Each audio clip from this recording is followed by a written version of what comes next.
Bonjour, aujourd'hui nous allons traiter des discriminations envers les personnes homosexuelles. Alors tout d'abord, de quoi s'agit-il quand on parle de discrimination? Eh bien d'un traitement défavorable ou inégal envers toutes les personnes simplement parce qu'elles appartiennent à un groupe. Que cette appartenance soit réelle ou supposée par la personne qui discrimine.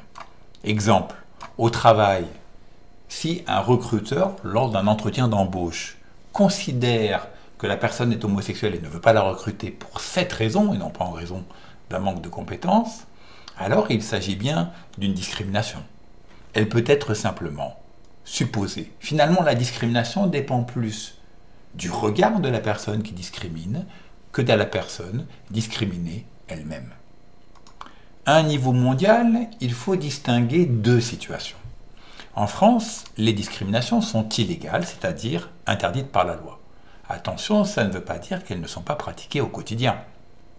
Mais par contre, un recours juridique est possible si toutefois on prouve la discrimination, la personne sera alors condamnée. Dans les pays où les discriminations sont légales, aucun recours n'est possible et le comportement des personnes qui discriminent sera même encouragé par la loi. C'est pourquoi un petit panorama mondial est intéressant. Ici, un code couleur envers les pays qui autorisent le mariage entre les personnes de même sexe. On peut considérer que ces pays n'autorisent pas, bien sûr, les discriminations. Il s'agit de l'Amérique du Nord, d'une partie de l'Amérique du Sud et de l'Europe, dont la France. À l'extrême inverse, un pays comme l'Arabie saoudite applique la peine de mort envers les homosexuels. Un pays comme l'Inde envoie les homosexuels en prison. Beaucoup de cas intermédiaires ici dans les zones grisées sont présents, comme par exemple pour la Russie, où l'on déplore de nombreuses agressions physiques sur la voie publique de personnes homosexuelles et à ce moment-là, aucune enquête n'est engagée par la police.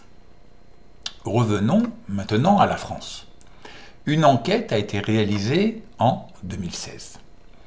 1318 témoignages ont été recueillis sur différents types de discrimination, dont 198 concernant la famille ou l'entourage proche, comme par exemple des voisins.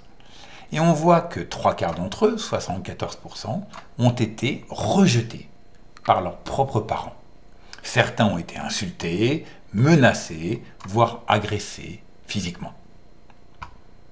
Terminons par un cas judiciaire célèbre en France. La banque BNP Paribas a été condamnée pour discrimination envers un ancien salarié.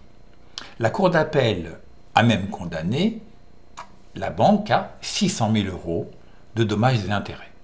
Certains pourraient considérer qu'il s'agit d'une somme importante, mais attention, la Cour a précisé que Nicolas, le prénom de la victime, a subi un comportement machiste et sexiste de la part de ses collègues et a été incité, c'est-à-dire en fait forcé, à un départ volontaire par ses supérieurs de l'entreprise. Il a donc perdu son emploi.